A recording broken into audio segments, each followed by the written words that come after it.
Well, good evening and welcome everybody, and thanks for giving up a bright and sunny, what day is it? Thursday evening to come and hear what I'm sure will be an excellent presentation once we got some audio visuals.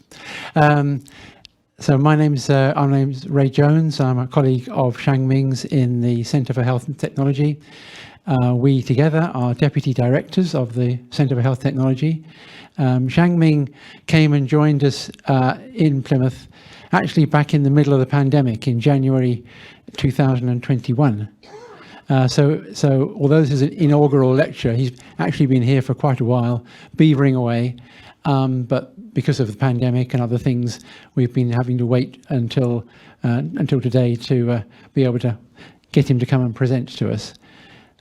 As you've no doubt worked out, his keen interest in research is in AI, judging by the title. And so that's what hopefully we're going to hear about in a minute. And I think apart from that, I think we just welcome Shang-Ming and hand over to you to say more. So welcome, Shang-Ming. Thank you. Thank you very much, all. Registering and attending this event, including my wife, Bang Yuan, English name Anna, and some friends attending this event online. I do hope you enjoy this event or part of it. Artificial intelligence, as a matter of fact, is a highly specialized area.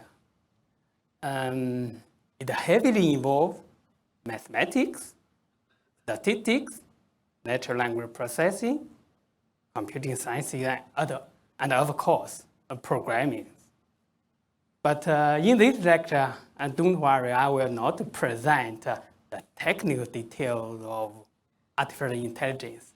Instead, I present some ideas of using artificial intelligence to support the health study.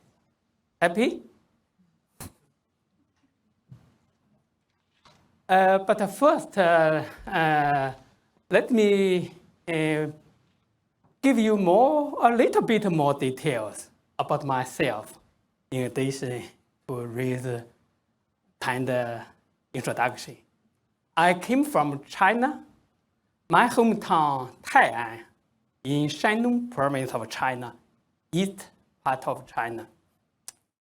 As you can see, my hometown is quite close to the birthplace of Confucius, about 80 kilometers. My hometown is best known for the mountain Taishan, which is the UNESCO heritage site and the most famous secret mountain of China with exceptional historic, cultural, aesthetic, and scientific values. More than 2,000 years ago, the first emperor of China, Qin Shi Huang, granted them to mountain Taishan. I completed my first degree in mathematics from Liaocheng University and a master's degree in applied mathematics from Beijing Normal University focusing on artificial intelligence, and completed my PhD degree in computer science from University of Essex in the UK. Then I worked with medical school and health related organizations for nearly 15 years before I joined the University of Plymouth. From January 2001, I have taken this professorship of e-health and working with the Center for Health Technology at the Faculty of Health. My research interest focused on AI-driven digital healthcare, health data science, health informatics. Particularly, I'm interested in analyzing large-scale electronic health record and other health-related data for long-term health conditions. Then if I ask you, what high tech receive massive media coverage every day? No, nowadays, I would say artificial intelligence could win the popular vote.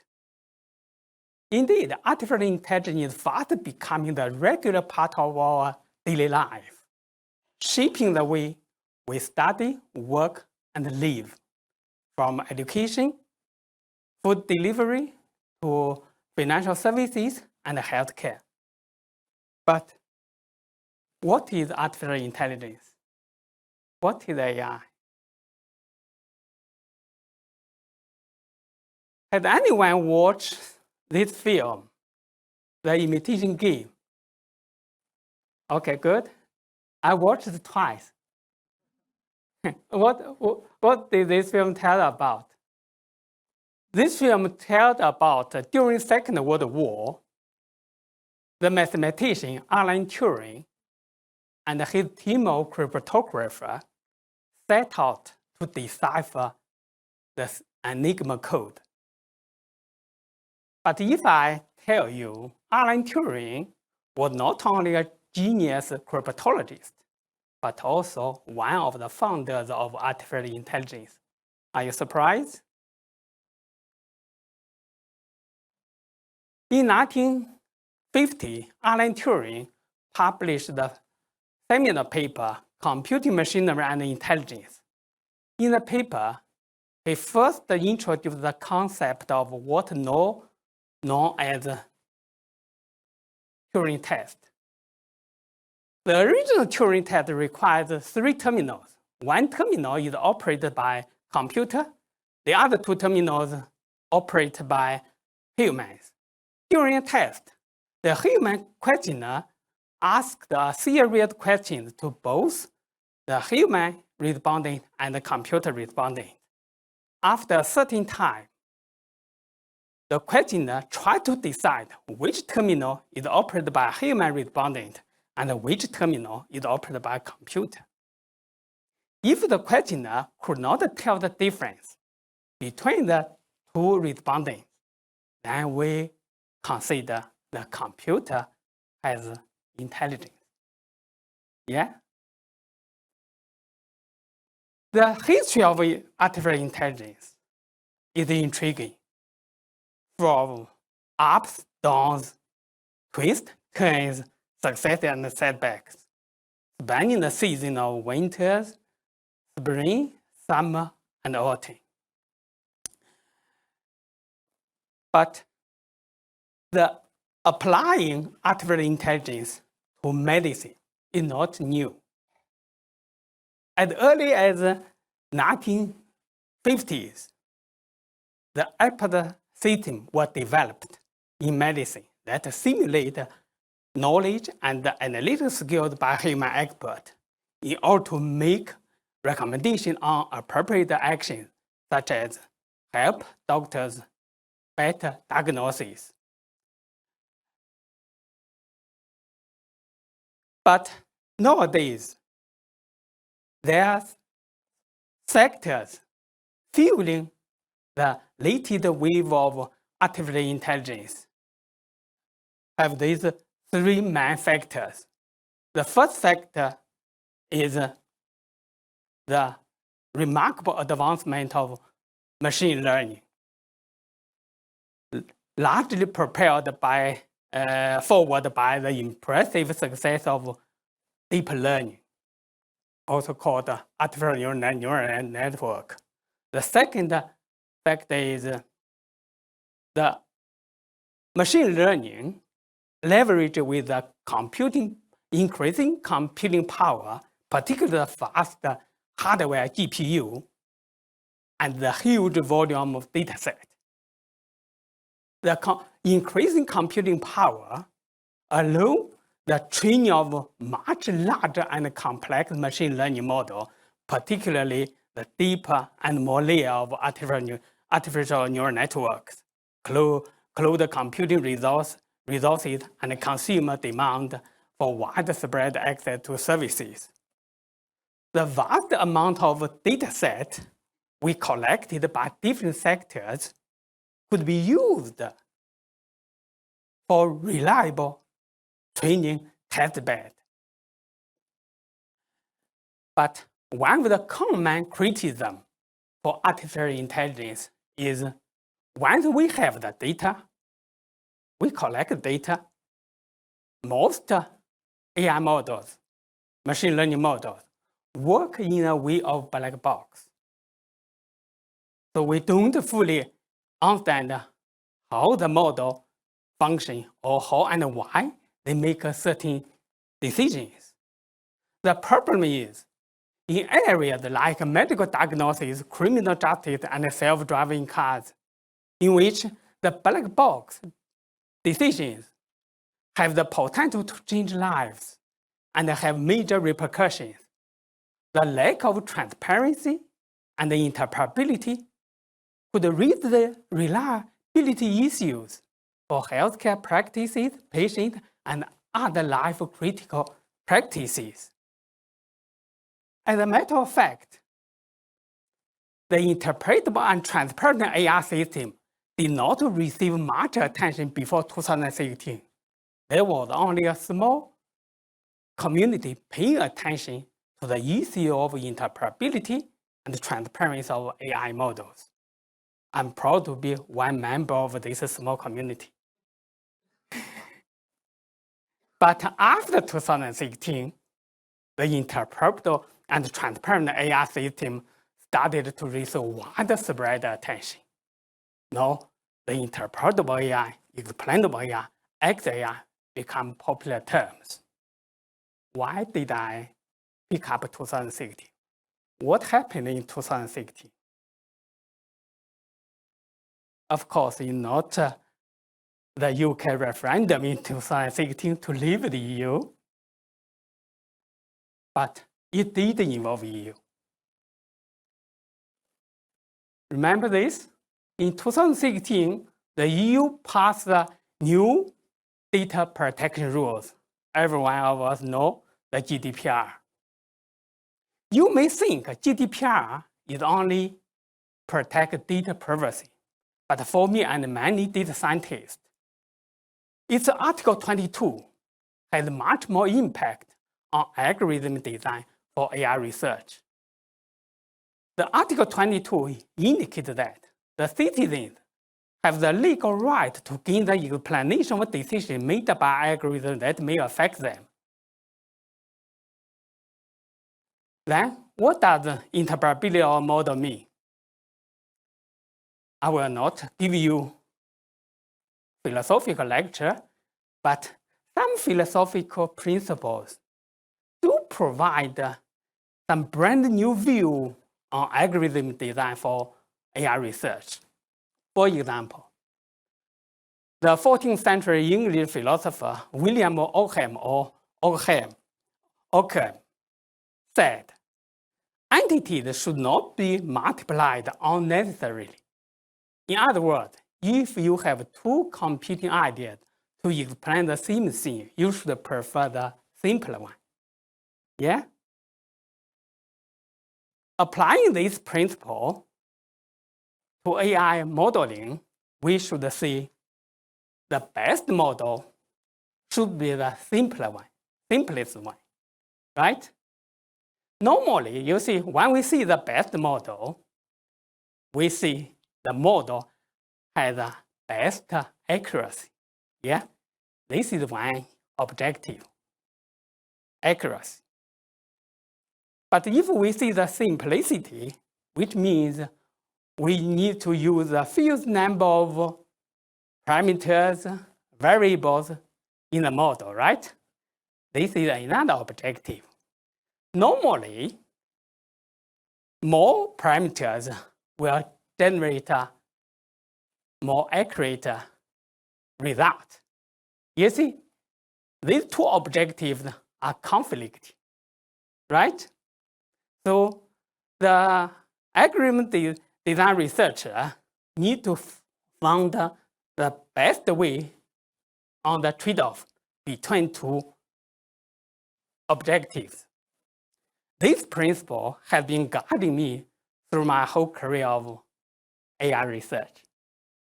I will show how I made the effort following this principle. In my view, one model with the best interpretability is linear regression. The other model is the logistic regression. But here, we only talk about the linear regression. Every one of us know that linear regression is just a straight line, right?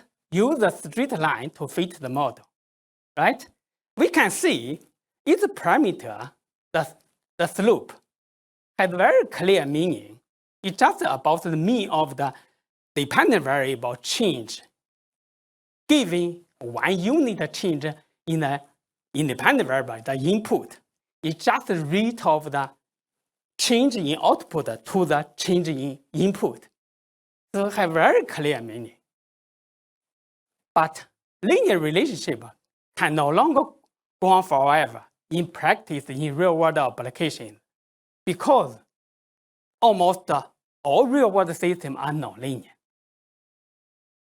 So the question is, how can we develop a data-driven model characterize nonlinear system which gain good interpretation like a linear model? Yeah. So if we look at the AI model, we can see most AI model, the data-driven model by machine learning, takes one model fits all approach to build a single global model using a whole population of data samples to generate the overall picture of relationship between the independent input and output at a macro level. Such a scheme of data modeling treats all individuals the same as an average person, and the results are often obtained at a macro level. How well such scheme perform for individuals who differ from an average person is questionable, because this technique cannot generate subtle analysis of risk factor interactions at a macro level across different subpopulations. So it cannot reveal the unique characteristic of subpopulations. In this way, the policy development and intervention may not be able to target right groups of persons to achieve expected improvement or treatment, which could become a very important issue in health studies.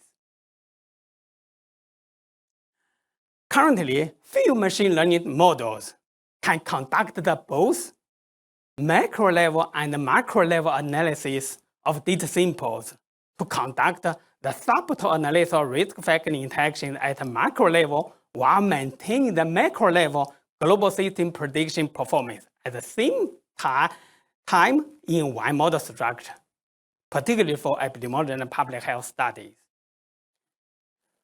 That's why I propose and developed an interpretable AI model with local models and use this modeling technique to review the complex interaction between health, social economic status, and childhood educational outcome. And more interestingly, this modeling technique offers the vision of precision health. We will discuss later. This modeling technique was based on the traditional Takaki strain fuzzy system model. The mechanism behind this modeling technique is to decompose the whole dataset into subregions. Then in each subregion, we use the linear model to fit the sub-data samples, sub-dataset.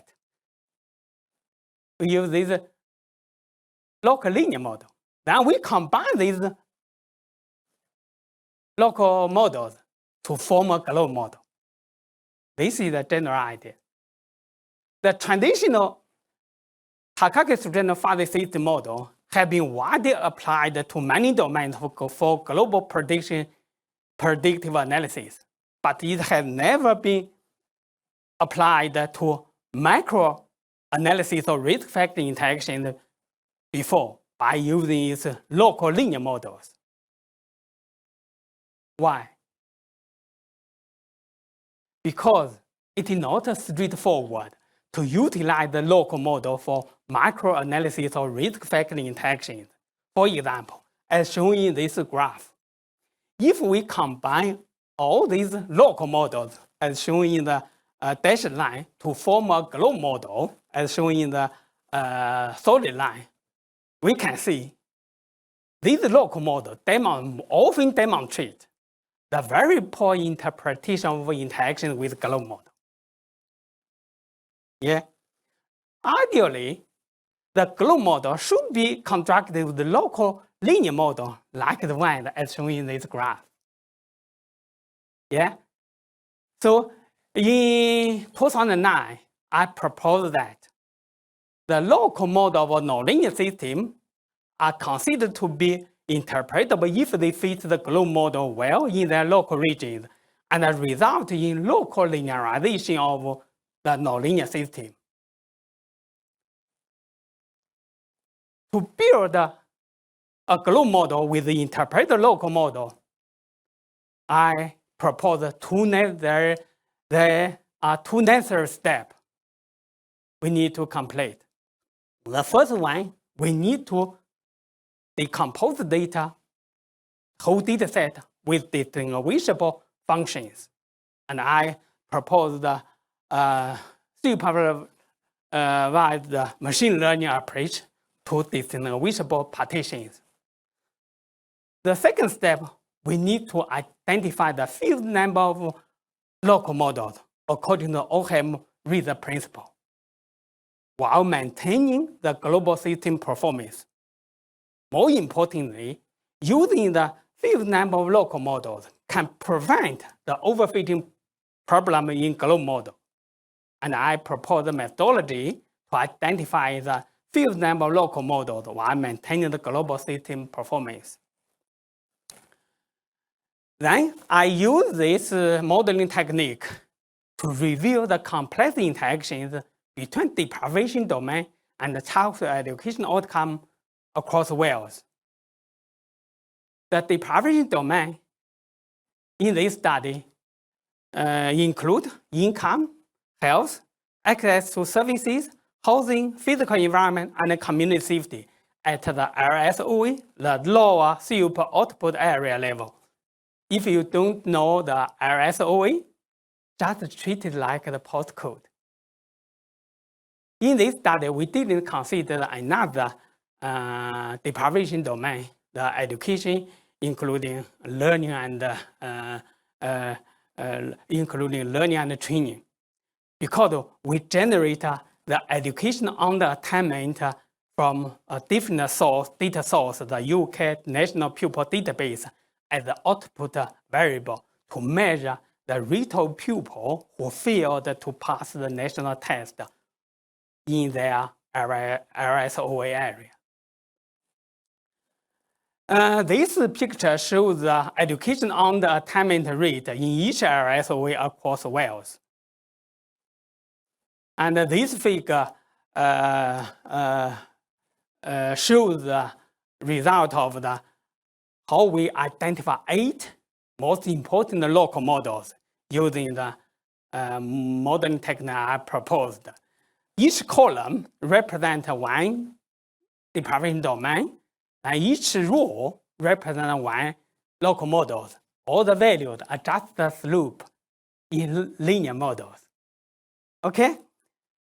Then, in this picture shows how these 8 local models characterize the relationship between deprivation domain and the childhood education outcome for different areas across Wales.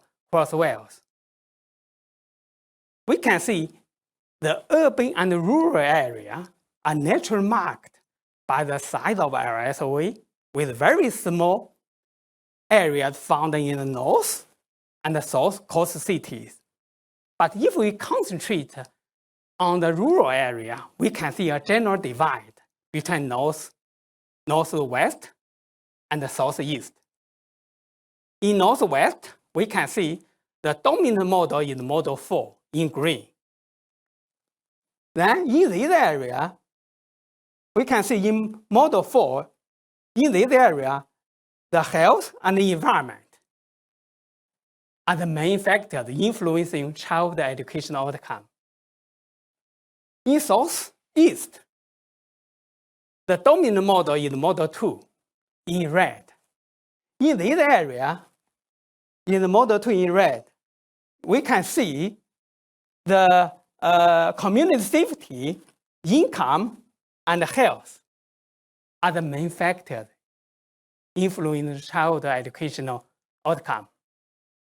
If we use the traditional system modeling technique, we can only generate one single globe model to generate the overall picture of a relationship between deprivation domain and educational outcome across all children of Wales. But here we use different local models to characterize the unique characteristics of each region. In this way, the policy development can develop the targeted intervention tailoring to the unique characteristics of each region in which the performance of the intervention can be improved. And then let us review what the precision of personalized health aims to achieve. The aim of precision health is to tailor preventative measures and treatment to meet the unique needs and characteristics of individuals. But this does not literally mean the development of drug or medical devices that are customized for each patient. Rather, it refers to the ability to classify people into subpopulations according to how susceptible they are to a given disease or how responsive they are to a certain treatment. So we can see precision health shifts away from the traditional one-size-fits-all treatment approach towards the one in which healthcare is based on the individual biology makeup of each person within a social, cultural, and environmental context. Similarly, the interpretable AI model with local modeling technique are developed shift away from the traditional one-model-fits-all approach toward the one in which each subpopulation is treated differently. So we can say it shares the same vision as the precision health. Then next, I would like to present how a transparent machine learning technique can be used for automatic disease phenotyping. It is known that identifying patients with a particular condition from electronic health record can be extremely time-consuming and resource costly. This is mainly because the criteria that characterize the condition, particular clinical condition, are buried within the complex hierarchical terminology structured across multiple data points in the record of a patient, such as read code, nomadicity, ICD-10 code. Previously, researchers and clinicians turned to the NHS Quality and Outcome Framework, the QOF, to identify the condition of interest. As a pay-for-performance scheme in the UK, QOF uses a standard set of clinical code to find the prevalence of a condition in practice. But this methodology is based on expert knowledge, depending on the local healthcare system and the level of clinician knowledge. So it's highly subjective, expensive, and inefficient.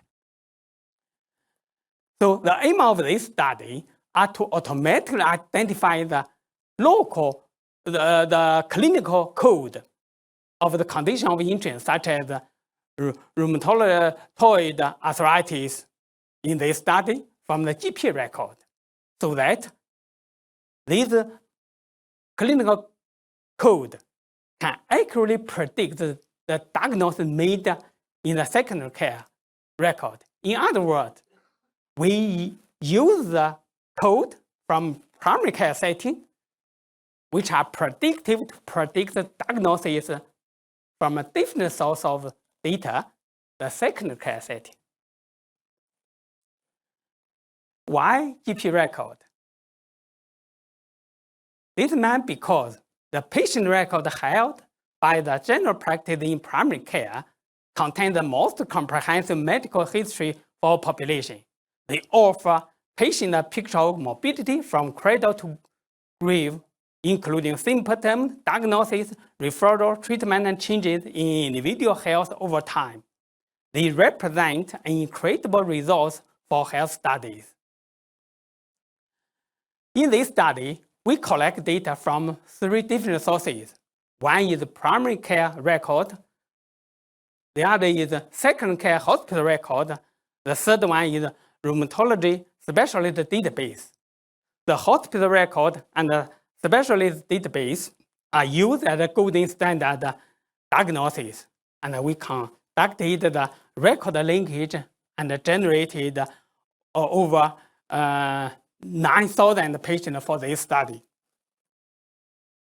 Then we developed a 3-phase data-driven framework to identify the rheumatoid arthritis. In phase 1, we split the collected data into 3 parts. One is training samples, then the validation samples, then the testing samples. Then in phase 2, we use 4 metric indices to rank the features based on the training samples. Then validation samples were used to identify the best features. Using these best features, in phase 3, we developed the phenotyping algorithm. And the validation samples were used to identify the best algorithm based on the decision tree. And the testing samples were used to evaluate the generalization performance of the algorithm identified. This table shows the performance of 3 algorithms: the traditional, the clinical knowledge-driven, the QOF rules for rheumatoid arthritis. The other 2 are machine learning algorithm we designed. We can see the 2 machine learning algorithms performed as well as the QOF rules. But if we look at the number of code used, we can see the QOF rules used 41 code. Yeah? The first machine learning algorithm used 5 code, selected from the original over 27,000 code. The second algorithm used 3 code, identified from the over 27,000 code. But they perform as well as the QOF rules, have the same level of prediction performance. So these 2 machine learning algorithms were developed exactly follow the Occam result principle.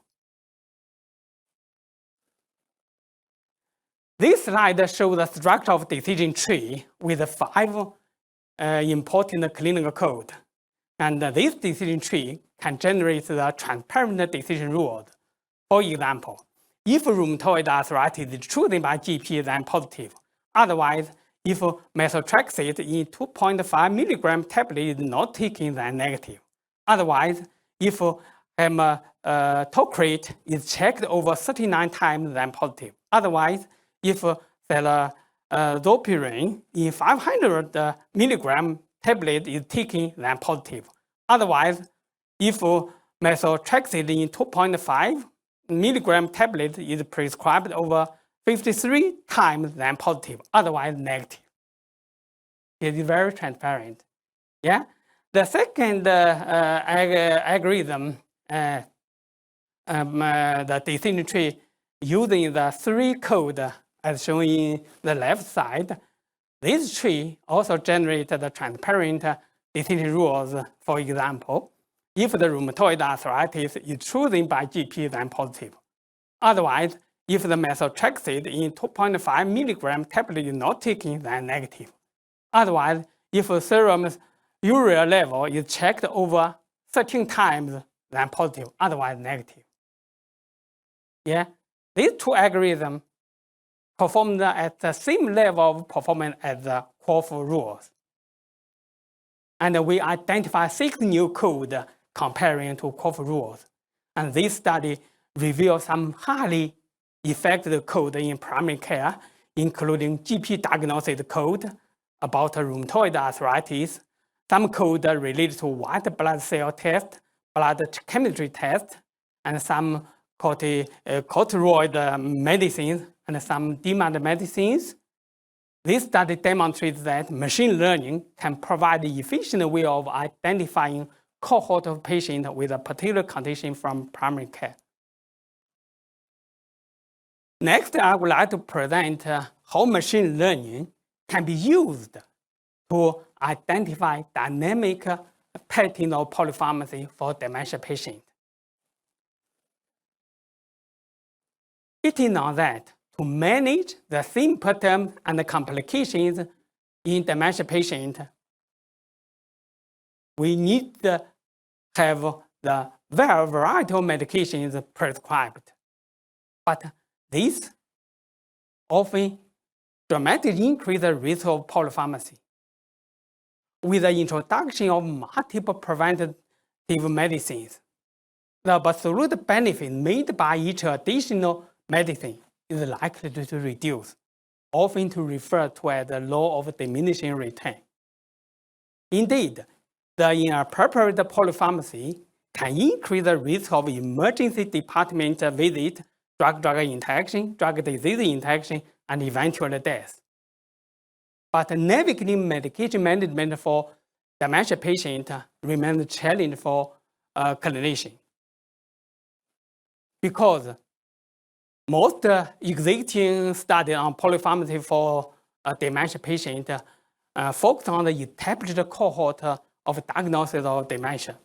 It is unclear how medication use moved towards the diagnosis of dementia. Identifying the prescription pattern of major drugs before the diagnosis of dementia can provide insight into the impact of polypharmacy on development of dementia, and it can help develop the early intervention in prescribing and support the identification of medication at the risk of drug-drug interactions. So the aim of this study are to using machine learning techniques to identify the medicines that constitute the pattern of polypharmacy before the diagnosis of dementia, and investigate how these patterns vary before the diagnosis of dementia, and gain understanding of their complications. And in this study, we collect the data from 42 million raw electronic GP records. These GP records use a read code to record the medication and the diagnosis. But here, we extract the medication dataset and the diagnosis dataset separately, but they share the same anonymized linkage field so that they can be linked together later. Currently, there is no universal definition for polypharmacy. In this study, we only consider patients taking more than 3 prescribed medicines. And using the previously validated phenotypes, we identified over 33,000 dementia patients for this study. Then we conducted a 3-week analysis to identify the dynamic patterns of polypharmacy for dementia patients. In phase 1, we only consider the medication data, and we consider the variation of the polypharmacy for over 20 years.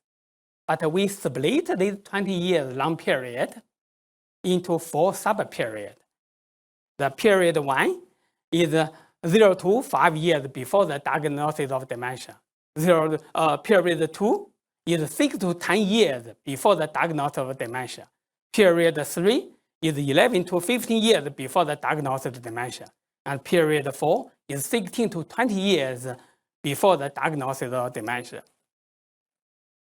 And in phase 2, we use the exploratory factor analysis to identify cluster of medicines for every 5 years. I will not go into the detail of this technique.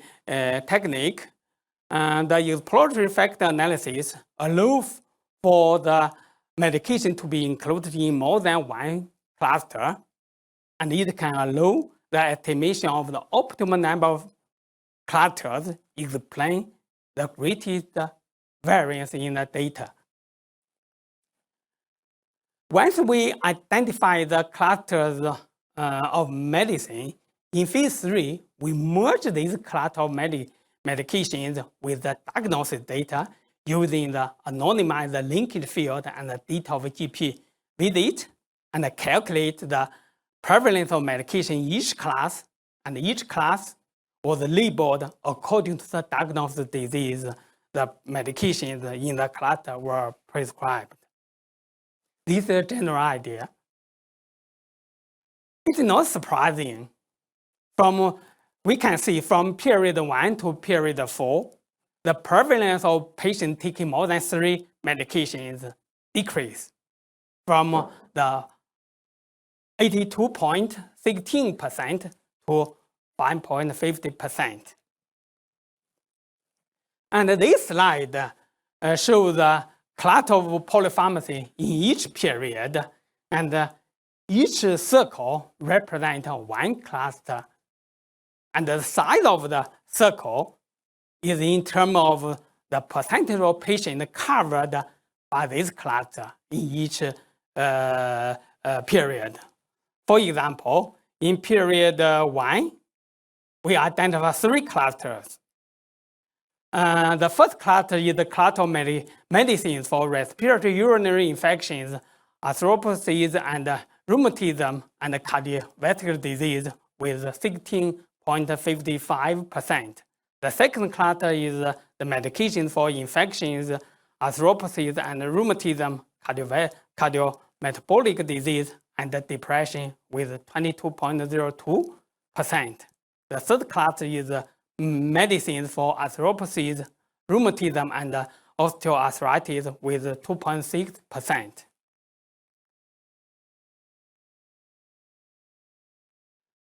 The second period identified 4 clusters.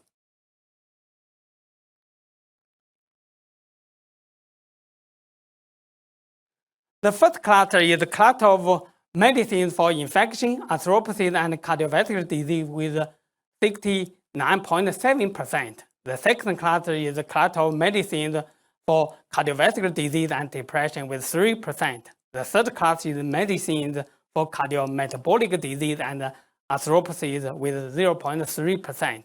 And the fourth cluster is medicines for arthropathy and rheumatism and cardiovascular disease with 2.5%.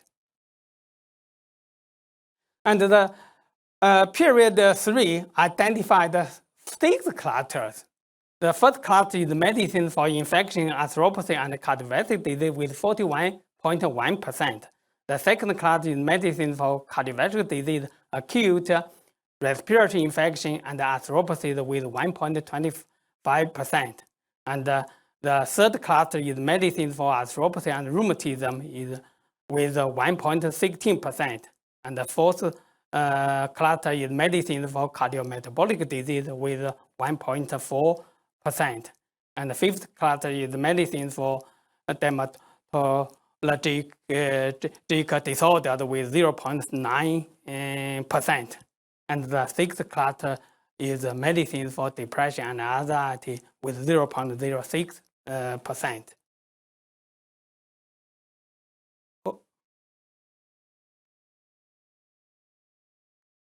And the period 4 identified 9 clusters, but we only consider 3 main clusters because the other cluster has very low patient coverage.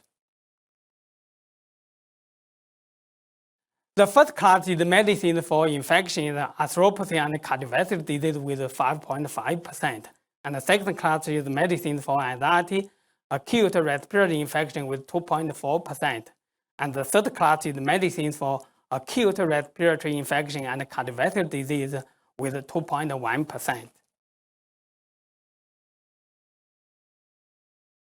So we can see the closer the patient approach to the diagnosis of dementia, the fewer the number of clusters were generated, while the number of medications covered by the first cluster increased. Considering the first cluster explains the greatest variance in the data, this means the prescribed medicines medications appear to cluster together.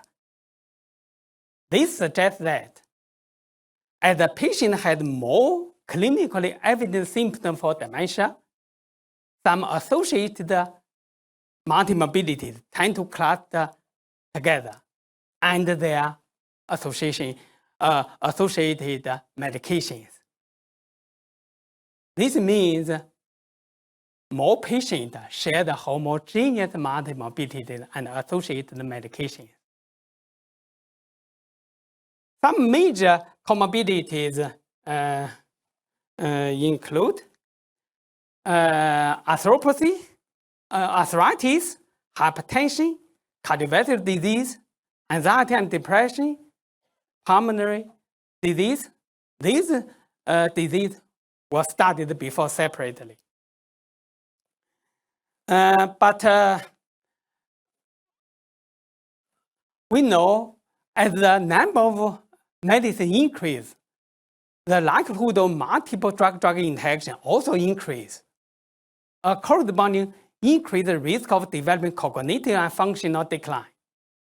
So in the future, I would like to develop a longitudinal study to confirm any potential causal associations resulting from the patterns of polypharmacy discovered by this study. In summary, given health and care are data resource-rich domain, artificial intelligence has a vast potential being used to improve healthcare outcomes, well-being for patients and the public. But there still remain some challenges for applying artificial intelligence in health and care, including analytical challenges, particularly the ethical and social challenges and governance challenges. I would be happy to give further talk in the future about the ethical and social challenges and governance challenges. And I welcome for the potential collaboration with you for any topics related to AI in health and care, digital health, health data science, health and biomedical informatics, epidemiology, population health, disease phenotyping, multimorbidity, and polypharmacy. And these are my contact details and the homepage. And I appreciate very much my founders for their support to these studies before I joined the University of Plymouth. Also, I had been honored to work with so many amazing people from different backgrounds, including clinicians, epidemiologists, and public health professionals, computer scientists and mathematicians, research fellows, and my postgraduate student, technical and admin teams, and data providers, and some specialist group, such as the UK Biobank Follow-up and Outcome group. My special thanks go to the event team at the University of Plymouth, led by Katie. Without their help and support, this event would not be happening. Thank you, Shang-Ming. Thank you very much. Thank you.